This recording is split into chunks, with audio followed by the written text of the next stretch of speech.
Cette étape pour attirer l'amour, on va voir la clé numéro 4. Allez, si on est parfaitement honnête avec nous-mêmes, quelles sont nos véritables intentions pour rencontrer l'amour ?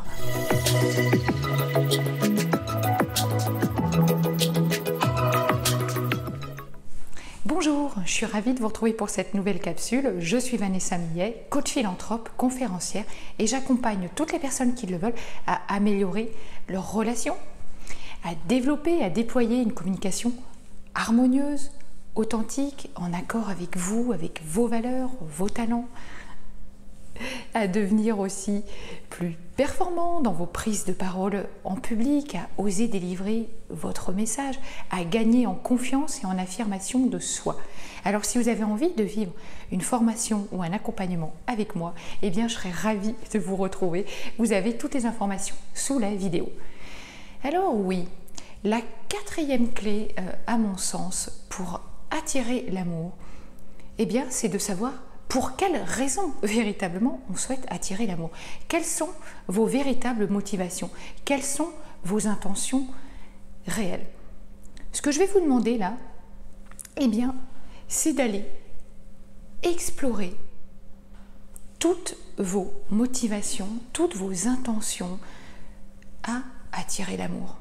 Est-ce que c'est pour de bonnes raisons ou est-ce que c'est parce que vous avez peur de la solitude? Est-ce que vous craignez de vieillir seul? Et vous savez, parfois, j'ai déjà discuté avec des femmes, là notamment, et qui me disaient qu'elles voulaient absolument trouver un mari pour faire un enfant, parce que quelque part, elles avaient en elles ancré cette peur de vieillir seule et de se dire, bah, si je fais un enfant, eh bien, plus tard, je ne serai pas seule. Mais je peux vous garantir que c'est complètement faux. Déjà, on ne fait pas des enfants pour les garder pour soi.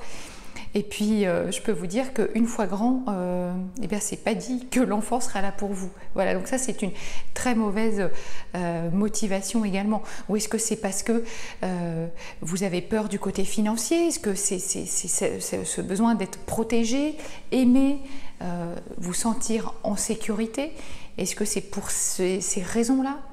Auquel cas, il est évident que, comme je vous le disais dans une précédente vidéo, eh bien, je vous invite vraiment à travailler sur votre valeur personnelle. Parce que vous attirez l'amour et vous le vibrez si vous êtes dans une volonté de partage, de vrai partage réciproque. Vous êtes vraiment dans l'amour si vous voulez créer une relation de connivence, d'harmonie, d'authenticité. Là, effectivement, vous êtes vraiment dans l'intention d'attirer l'amour et non pas parce que vous avez peur d'être seul, de la solitude et aussi parce que vous avez une tellement mauvaise image de vous-même que vous êtes prêt à accepter le premier ou la première venue pour ne surtout pas rester seul en fait. Voilà, donc je vous le disais, si vous vibrez l'énergie du manque, vous attirez le manque en fait et ça ne peut pas venir à vous. Voilà. Alors que si vous apprenez déjà, comme je le disais, à vous épouser vous-même, à être bien avec vous, voilà, à faire des activités qui vous plaisent, voilà, et bien là, vous vibrez, vous envoyez de la rayonnance autour de vous, vous devenez même charismatique parce que vous êtes bien avec vous-même en fait. Finalement, vous n'avez pas à être bien avec quelqu'un d'autre qu'avec vous-même. L'autre, effectivement, va venir compléter quelque chose, va venir créer une harmonie. Mais l'harmonie, c'est avec vous, en premier lieu, que vous devez la créer. Voilà. Donc, je vous invite effectivement à vraiment travailler sur votre autonomisation personnelle. Voilà. Vous sentir bien avec vous, pour vous. De travailler aussi votre sécurité intérieure, parce que ce n'est pas l'autre qui doit vous apporter la sécurité intérieure, mais c'est bien vous-même, en fait. Et c'est que comme ça que vous allez attirer et vibrer l'énergie de l'amour. Donc vraiment, vraiment, je vous invite à travailler sur l'image que vous avez de vous-même, ce que vous renvoyez à l'autre, parce que ça va vraiment vous emmener très très loin. Voilà. Quelle valeur vous vous donnez aujourd'hui? Je vous le disais, mais est-ce que vous seriez prêt à vous épouser demain? Si la réponse est non, voilà, continuez vraiment à travailler sur ces notions de confiance en soi, d'image, de valorisation personnelle. Célébrez-vous chaque jour. Vous êtes en vie, célébrez-vous chaque jour, envoyez-vous des mots doux, soyez bienveillants avec vous. Visualisez l'état du bonheur le plus parfait possible pour vous. Comment vous le voyez? Comment vous visualisez l'état du bien-être? Je vous invite à fermer les yeux pour faire cet exercice et voilà, de vous dire comment vous vibrez, quelles images vous viennent en tête quand vous pensez au mot bonheur, quand vous pensez au mot amour, quand vous pensez au mot harmonie. Et puis une fois que vous avez fait tout ce travail, eh bien concentrez-vous sur ce qui est véritablement important pour vous dans une relation.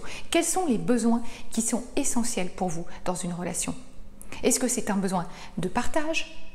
Est-ce que c'est un besoin d'authenticité? Est-ce que c'est un besoin de loyauté? Est-ce que c'est un besoin de fidélité?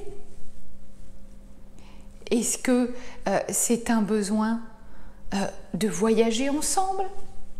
Voilà, notez en fait tous les besoins qui sont pour vous essentiels pour construire une relation. Voilà. Et quand vous rencontrerez quelqu'un, eh bien ce sera des choses importantes à partager. Et puis aussi au niveau des valeurs. Quelles valeurs communes vous pouvez partager?